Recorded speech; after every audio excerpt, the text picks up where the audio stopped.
ንጋቱ በሶዶ ክስታኔ ተራራማና አረንጓዴ ምድር ላይ ሲፈካ ጭጋጉን ቀዶ የሚወጣው የፀሐይ ብርሃን የአዲስ ተስፋ ምልክት፣ የትልቅ የምስራች አብሳሪ ነው።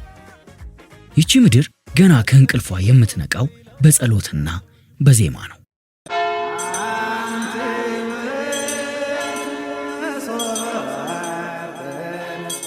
የዓለም ብርሃን የሆነው የኢየሱስ ክርስቶስ ልደት የሚታሰብበት ይህ ዕለት በሶዶ ክስታኔዎች እሳቤ ሰማይና ምድር የሚገናኙበት ታላቅ የታሪክ መገጣጠሚያ ነው።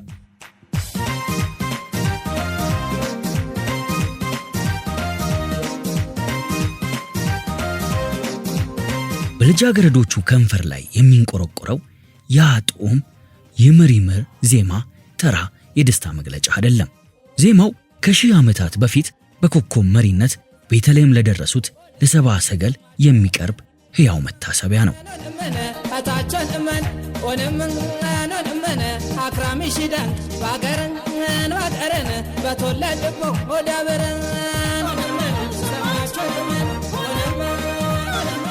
ይምር ማለት እግዚአብሔር ማለት ነው። ራሱ ኢየሱስ ክርስቶስ ወልደ አብ ወልደ ማርያም ማለት ነው። ይምር ማለት አብ ፀሐይ ወልድ ፀሐይ መንፈስ ቅዱስ ፀሐይ ብሎ አባ ሕርያቆስም አሐዱ ውእቱ ፀሐይ ጽድቅ ብሎ የእውነት ፀሐይ አንድ ነው ብሎ መስክሯል። እኛም አሁን ይምር ማለት ይምር ማለት እግዚአብሔር ማለት ነው። እግዚአብሔር አብ፣ እግዚአብሔር ወልድ፣ እግዚአብሔር መንፈስ ቅዱስ ማለት ነው። ይምር ማለት እግዚአብሔር ማለት ነው። አምላካችን መድኃኒታችን ማለት ነው። ይምር ማለት ይምር የሚባለው ለባል በተሰጠች ልጃገረድ ቤት ውስጥ ሆኖ በአካባቢ ያሉ ልጃገረዶች በአካባቢ ያሉ ሴቶች በዛ ዓመት ላይ ለትዳር ለባል የተሰጠች ጓደኛቸው ቤት የሚበላና የሚጠጣ ነገር ይዘው ይሄዳሉ። አንደኛ ጠላ፣ ቦርዴ፣ የተለያዩ መጠጥ አይነቶች፣ ንፍሮ፣ ቆሎ በመሶብ ይዘው በአካባቢ ያሉ ልጃገረዶች እሷ ቤት ይሄዳሉ። በላለድ ይምጣ ብላ ትቀበላቸዋለች እና ውጪ ነው አንጮት ይዘረጋል። ጅባ ማለት ነው።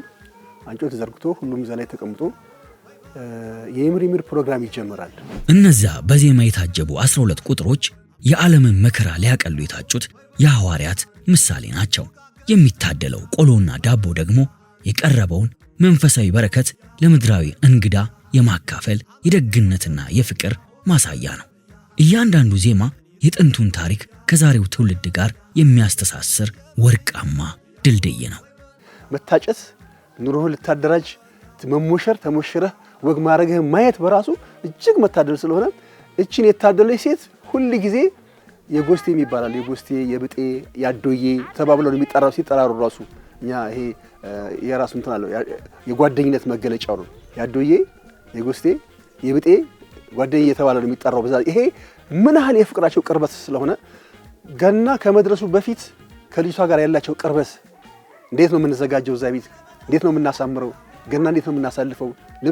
ልብስ ያው በቤተሰብ ስር ነው ሁሉም ነገር የሚሰጥህ ቤተሰብ ነው። ስለ ይምር በእኛ ጊዜ የሙሽራዋ ቤት ጓደኞቿ እንዳለ ይሰባሰባሉ። በሙሽራዋ ቤት ይምር ይባላል። ምንድነው ሁሉም አንድ አይነት ይዞ አይመጣም። ጠላውም የተለያየ ነው ከየቤቱ ንፍሮ፣ ቆሎ የተለያየ ሲመጣ ይደባለቃል። መደባለቁ ምንድነው የአንድነታችን ምልክት ነው። ጠላውም በተለያየ ቤት የመጣው በአንድ ዕቃ ይደባለቃል። ቆሎም ንፍሮኑ በአንድ ላይ ይደባለቃል። ከዛስ በጣም ፍቅር አለ፣ ስምምነት አለ። በእኛ ጊዜ ማለት ነው። አሁን 65 ዓመት ሆኖኛል እኔ። በልጅነታችን እንደዛ ነበረ የምንለው።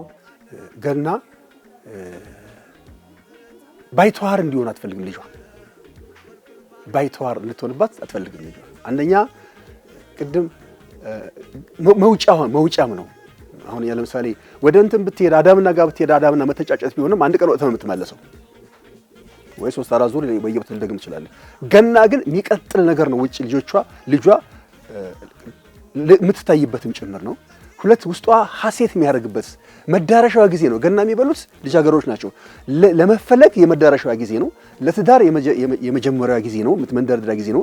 በቤት ውስጥ እናት ልጇን የምትመክርበት የምትጠብቅበት የገናን በዓል ዝግጅት ብቻ ሳይሆን የራሷን ንጽህና የራሷን ህልውና የራሷን ህይወት ጭምር ስትወጣ የምትጠብቅበት እናት በጣም የምትመክርበት ነው። ሁለተኛ ነገር ጠላ የምታዘጋጀው እሷ ሳትሆን እናትየው ናት። ዝግጅቶቹ ሁሉ ነገር የሚዘጋጀው በቤተሰብ ነው የሚዘጋጀው። ልጅ ናት እሷ። አሁን ቤተሰብ አስተዳደር አይደለችም፣ በእናትየው በኩል ነው እና ምክር አለ። ንፍሮም ቆሎም ይደባለቃል። ይሄ አንድነት፣ ፍቅር፣ እግዚአብሔር ሰው ሆነ፣ ሰው እግዚአብሔር ሆነ ማለት ነው። ተቀላቀለ ምሳሌ ነው። አንድነት የፍቅር ምሳሌ ነው። ልጆቹም አንድነታቸውን ፍቅራቸውን የሚገልጹበት ዕለት ነው። ወንዶችም ሴቶችም ይሰባሰባሉ። የሚቀርበው ምግብ አንደኛ ፍቅር ነው፣ አንድነት ነው። ኢየሱስ ክርስቶስ ፍቅር ነው፣ ህይወት ነው፣ መድኃኒት ነው፣ የዓለም መድኃኒት ነው። ብርሃን ይዞ ነው የመጣው፣ ፍቅር ይዞ ነው የመጣው። የዚህን የዓለም ብርሃን መድኃኒትና ፍቅሩን አንድነቱን ለመግለጽ ነው። ይምርምራት፣ ይምርምር ኪት፣ ይምርምር 3 እያሉ ይህንን ማለት ይምርምር 1፣ ይምርምር 2፣ ይምርምር 3 እያሉ እስከ 12 ይላሉ። ያ በአንድ ጊዜ አይቆምም። ሌላው ደግሞ ሲመጣ አሁንም እንደዛው ይላል። ሌላው የቀረው ሲመጣ እንደዛው ይላል። ወንፊት ይዘው ነው ወደ ፀሐይ እያዩ ይምርምር አት ይላሉ። እንዲህ ነው የሚያደርጉት። ወንፊቱን ይዘው እንዲህ ይዘውት ይምርምር ሲሉ እንዲህ ነው የሚያደርጉት። እንዲህ በሚያዞሩበት ምክንያት ፀሐዩን እያዩ እንዲህ በሚያዞሩበት ጊዜ በወንፊቱ መካከል ላይ እንደ ኮከብ ያንጸባርቃል። ይሄ ማለት ሰብአ ሰገል መጥተው በኮከብ ተመርተው ሕፃኑ ያለበት ጋር ለማየት በሄዱበት ጊዜ የታየው የምልክት ምሳሌ ነው። 12 ጊዜ የሚቆጠርበት ምክንያት የ12ቱ ሐዋርያት ምሳሌ ነው። ከጓደኞቿ ጋር በመንደሩ አውድማ ላይ ተሰባስበዋል። በእጃቸው የያዙትን ቆሎና ዳቦ በወንፊቱ ስራ አድርገው ልባቸው በደስታና በትዝታ እየተምታታ በመቁጠር ውስጥ ለእጩ ሙሽሪት ዛሬ ለሷ ልዩ ቀን ብቻ ሳይሆን በልጃገረድነት ስያሜ የምትጠራበት ከጓደኞቿ ጋር የምትቦርቅበትና ይምር ይምር እያለች የምትቆጥርበት የመጨረሻዋ የገና በዓል ነው። ባይገሪድ ነጫወት ይምር ይምር አት ይምር ይምር ኪት ይምር ይምር 3 ይምር ይምር 4 ይምር ይምር 5 ይምር ይምር 6 ይምር ይምር 7 ይምር ይምር 8 ይምር ይምር 9 ይምር ይምር 10 ይምር ይምር አት ይምር ይምር ኪት። በገና በዓል ካልሆነ በስተቀር ሴቶች ውጪ ወጥተው አያድሩ አይሆንም። እጅግ በጣም በእኛ በዚህ በሶዶ ክርስቲያኒ ማህበረሰብ ሴት ልጅ ውጪ ወጥታ አታድርም። ገና የሚለይበት ምክንያት ሴት ልጅ ወጥታ ከጓደኞቿ ጋር እዛው ሙሽራ ቤት ታድራለች። እስከንትኑ ድረስ የሷ ሰርግ እስከሚደርስ አሁን በተለይ ደጋማው አካባቢ ላይ ከገና ይጀምርና ፋሲካ ሰርግ እስከሚደርስ ድረስ በየተራ ይደገሳል። ያላገቡ መሆኑ ለወደፊት ለማግባት እጩ ናቸው፣ ወልደው የሚተኩ ናቸው። ስለዚህ እነሱም ይደሰታሉ። በዚህ በገና አመካኝተው ድግስ ደግሰው ይበላሉ፣ ይጠጣሉ፣ ይደሰታሉ፣ አንድነታቸውን ይገልጻሉ፣ ፍቅራቸውን ይገልጻሉ። ሁሉንም ነገር አለ። በዚያ በኋላ ይተሳሰባሉ ማለት ነው። እሷ የዛሬ ዓመት መጥታ አባቷ ቤት ሁለተኛ ይምር አትልም። በቃ ትዳሯ ይዛለች፣ ቤቷ ነው የምትቀመጠው። ትንሽ ከአባቷ ቤት እህቶቿ፣ ወንድሞቿ፣ እናት አባቷ ለቃ ስትሄድ የሚሰማት ስሜት አለ። በኋላ እየለመደች ትመጣለች። ከጓደኛዋ ከባለቤቷ ጋር ከአማቾቿ ቤተሰብ ጋር ተስማምታ ትኖራለች ማለት ነው። አክብራ ተከብራ ትኖራለች። ራቅ ባለ ቦታ እኮ ይኬዳል ሙሽራ ለመፈለግ። ይሄ በአንድ ድር ብቻ ሳይሆን ሙሽራ ማነች ተብሎ ይኬዳል። አንድ ሙሽራ አይጠፋም። ደሞም ሙሽሪትን ባትኖር ይምር አይቀርም። ጎረቤት ትልቅ አባት በሆነ ሰው ቤት ተሰባስበው ወጣቶች ሙሽሪትን ባትኖር ለጋብቻ ያልደረሰችን ባትኖር ትልቅ አባት በሆነ ቤት ሽማግሌ በሆነ ሰው ቤት ይሰበሰቡና ልጆች ተሰባስበው ይምር ማለታቸው አያቋርጡም። ይምር አት ይምር ኪት ይምር 3 ይምር 4 ይምር 5 ይምር 6 ይምር 7 ይምር 8 ይምር 9 ይምር 10 ይምር አት ይምር ኪት ይምር ቦግ በሌዳ ኮኛ ጠላታ ከበ ሰብአ ሰገል ይወለዳል ይወርዳል ሲል በትንቢት ይነገር ነበረ። በኮከብ መርቷቸው ሰብአ ሰገል ከሀገራቸው ተነስተው ሌሊት በብርሃን እሳት ቀን በደመና ይመራቸው ነበረ። እዚያ ሲደርሱ ደርሰው ሰግደውለታል፣ ግብርም ገብረውለታል፣ ወርቅም ዕጣንም ገብረውለታል። ምክንያቱም ሰውና መላእክት የተደመሩበት ዕለት ነው ገና ማለት። ሰውና መላእክት አንድነት የዘመሩበት ዕለት ነው። መላእክትም ሰውም ተደባልቀው እግዚአብሔርን ያመሰገኑበት ዕለት፣ የእግዚአብሔር ልደትን ያዩበት ዕለት ነው። ያላገቡት ብቻ ነው፣ ያገቡት አይመጡም ለጨዋታ።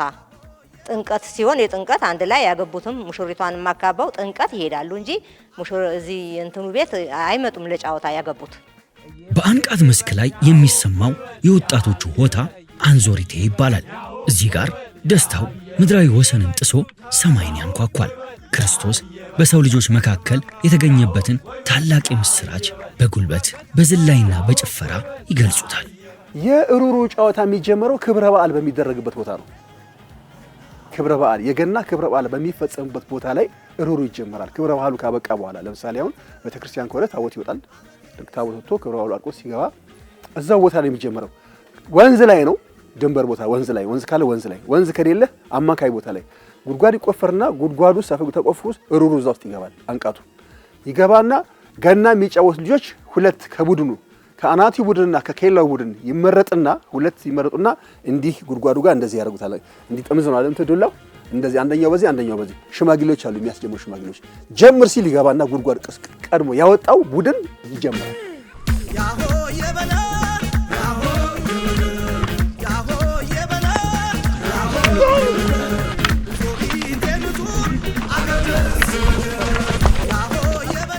አሁን ጨዋታው እንደዚህ ነው። የወዲኛው ቡድን እና የወዲኛው ቡድን ከተለየ በኋላ አንቃቱን አሸንፎ በእጁ የያዘው ቡድን የሚመታው ወደ ራሱ ሀገር ነው። እግር ኳስ ስትጫወት ኳስ የምታገባው ጎል ወደ ተቃራኒ ነው ለማሸነፍ የምትወስደው። ገና ፈረስ ላይ ሆነ የምትጫወተው ገናም በዚህ መሬት ለመሬት የምታንከባላት ወደ ተቃራኒ ነው የምታገባው። ይሄኛው ግን የምትመታው ወደ ሰፈር ነው፣ ወደ ተቃራኒ አይደለም። ለምን እሩሯን ሀገር ለማስገባት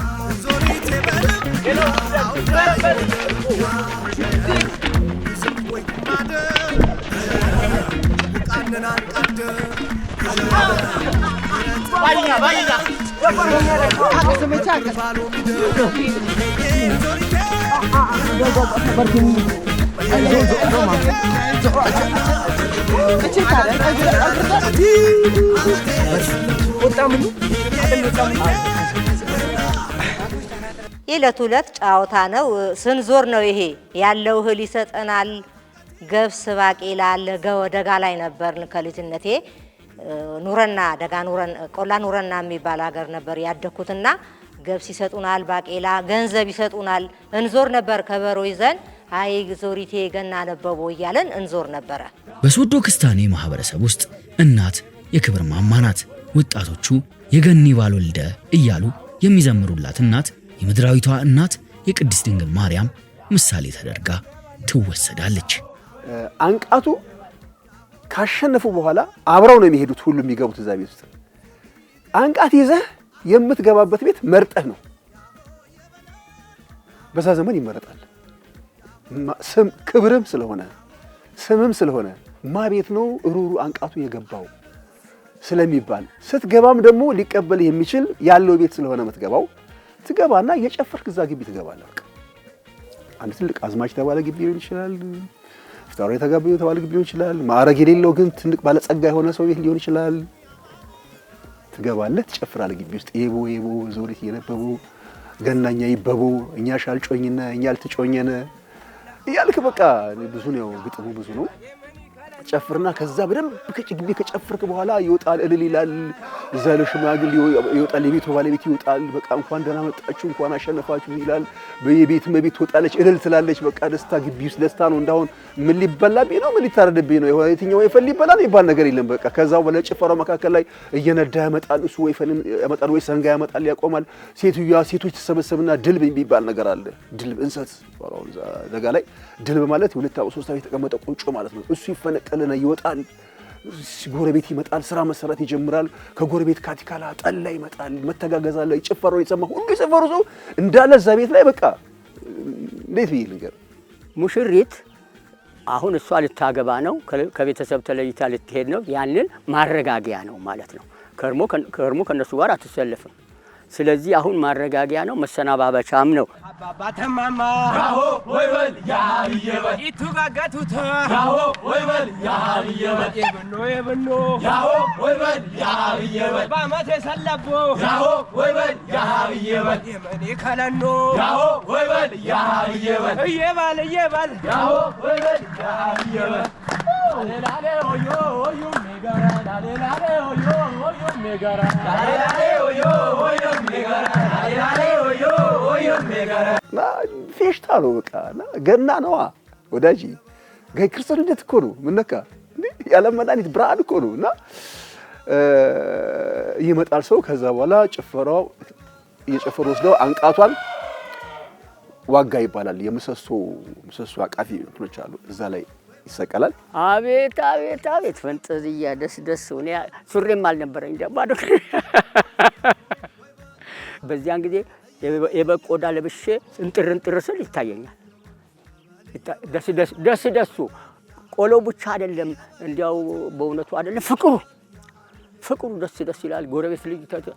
የጎረቤት ልጅ ተሰባስበን እዚያ ጠላውም እየተጎነጨን ቆሎም ንፍሮም አንድነት ተደባልቆ እንበላለን፣ እንዘላለን። ያንን ደስታችን አባቶቻችን ደግሞ ተሰልፉን ያዩን ነበር። እነሱም እኛ ስንደሰት እነሱም የበለጠ ይደሰቱ ነበር። በዚህ የልደት በዓል ቤተሰብ በቤት ምሰሶ ስር ተሰባስቦ ስለ ነገዋ ሙሽራ ይመክራል፣ ይወያያል። እናት ትመረቃለች። ልጇም የቤት ምሰሶ፣ የወገን መመኪያ፣ ባህልና ታሪክን የምታስቀጥል ትውልድ እንድታፈራ ጸሎት፣ ምርቃት እንደ ዝናብ ይዘንብላታል። የሴት ልጅ ክብር በሶዶ ክስታኔ ባህል ውስጥ እንደ ማዕዘን ድንጋይ የጸና መሆኑ እዚህ ጋር ይጎላል።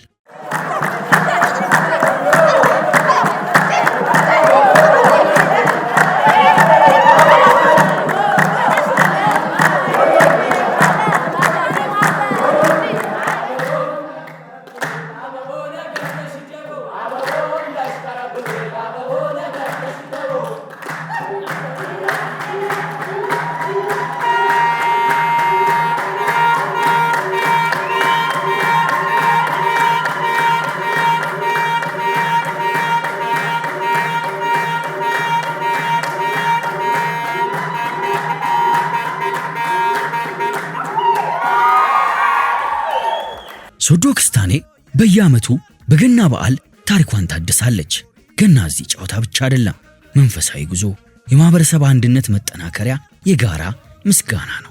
በምርዓት በእንድር ይፍልቅ በሰማይ ውረድ ዝናብ ኮም ይዝነብ ምርቃት አቢል ለባለ ይሁን ወልድ ለወለደ ይሁን ከፍት ለገዛ ይሁን የገዛ ይትባረክለ የወለደ ይላቅለ የቀበጠ ያገኝ ያገኛ ያወርድለ የወረደን ይልብስ የለበሰ ያሙክ አገር ይጥብቅ ወታደር በከረው ዓለም ይግባ ልፋተኝ ገበሬ በከረው ዓለም ይግባ በሰማይ በር በእንድርሽ ክራክሪ ነጋዴ በከረው ዓለም ይግባ አሰላነ ምስጌርማ ጋብቻ ሙለ ጋብቻ ይሁንልን መድኃኔ ዓለም ክርስቶስ ጸጋ እግዚአብሔር ያልብሰም አገርኛ ሰላም ይሁን ይምልቂ ጉርዝ ይሁን ይሞል ዝጌረው ይሁን ዝጌር ከረሁ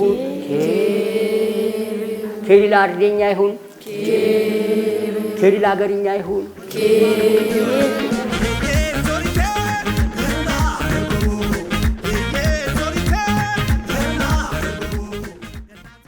ኢትዮጵያኖች እንዳንለይ ማንንም እንዳይለየን ተደርጎ የተጋመደ ህዝብ ነው ያለው። በጣም የሚገርም ነው። እንለያለን እኮ ማግና ድራችን አብሮ የተጋመደ መዛ አንዱ የምታወጣው ይሄኛው ይዝለፈለፋል፣ መኖር አይችልም። ይሄም ይሞታል። ለምን አብረን የተጋመደ ነው፣ አብረን የተሰራ ነው። ስለዚህ ኢትዮጵያኖች ባካችሁ መልካም ገና በዓል ይሁን። ክርስቶስ ለኛ ሞቷል፣ ለፍቅር ሞቷል፣ እኛም እንፋቀር ነው ብለውኝ።